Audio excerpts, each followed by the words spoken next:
শুরুতেই জানিয়ে রাখি আজকের ভিডিওটি অত্যন্ত গুরুত্বপূর্ণ, তাই ধৈর্য সহকারে ও মনোযোগ দিয়ে পুরো ভিডিওটি দেখুন। শুরুতেই জানিয়ে রাখা দরকার আজকের এই ভিডিওটি অত্যন্ত গুরুত্বপূর্ণ, বিশেষ করে যারা মালয়েশিয়ার কলিং ভিসা নিয়ে খোঁজখবর করছেন, দীর্ঘদিন ধরে অপেক্ষা করছেন বা দালালদের কথায় বিভ্রান্ত হচ্ছেন, তাদের জন্য এই নিউজ একেবারেই প্রয়োজনীয়। তাই মনোযোগ দিয়ে শেষ পর্যন্ত শুনুন, কারণ ভিডিওর শেষে কিছু এমন তথ্য থাকবে যেটা আপনার ভবিষ্যৎ সিদ্ধান্তকে অনেকটা সহজ করে দেবে। বর্তমানে মালয়েশিয়া দক্ষিণ পূর্ব এশিয়ার একটি কর্মচঞ্চল দেশ। প্রতিদিন নতুন নতুন অবকাঠামো তৈরি হচ্ছে, কারখানা ও ইন্ডাস্ট্রি প্রসারিত হচ্ছে, কৃষি ও বাগান খাতেও রয়েছে প্রচুর কর্মীর প্রয়োজন।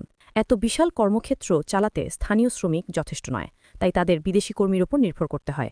আর বাংলাদেশ দীর্ঘদিন ধরে মালয়েশিয়ার জন্য অন্যতম প্রধান শ্রমিক সরবরাহকারী দেশ। কিন্তু গত কয়েক মাসে কলিং ভিসা নিয়ে অনেক বিভ্রান্তি তৈরি হয়েছে। কেউ শুনছেন আজ না, কাল 10 তারিখ না 15 তারিখ, এরকম তারিখ আপনারা শুনতেই আছেন। কেউ শুনছেন আগামী সপ্তাহে ডাক আসবে। আবার কেউ কেউ শুনেছেন বড় বড় কোম্পানি নাকি লিস্ট তৈরি করেছে। বাস্তবতা আসলে কি, সেটাই আজকে আপনারা জানবেন। বাংলাদেশ ও মালয়েশিয়া সরকারের মধ্যে একাধিক বৈঠক হয়েছে। বৈঠকে আলোচনা হয়েছে কোন সেক্টরে কতজন কর্মী লাগবে, কোন খাতে শ্রমিক পাঠানো হবে, আগের মতো অব্যবস্থা যাতে না হয় সে ব্যাপারে। কারণ আমরা সবাই জানি আগের সময় অনেক কর্মী মালয়েশিয়ায় গিয়ে কাজ পাননি। কেউ বেকার ছিলেন, কেউ খুব কম টাকায় কষ্ট করে জীবন চালিয়েছেন। এবার দুই দেশই চাইছে প্রক্রিয়াটি হোক স্বচ্ছ, যেন যারা যাবে তারা সঠিক কোম্পানিতে গিয়ে কাজ পায়। প্রবাসীদের বাস্তব অভিজ্ঞতাও খুব গুরুত্বপূর্ণ। অনেকেই মালয়েশিয়ায় আছেন, তারা জানাচ্ছেন কাজের চাপ বেশি, অথচ বেতন প্রত্যাশার তুলনায় কম। কেউ ওভারটাইম করেও যথাযথ মজুরি পাচ্ছেন না।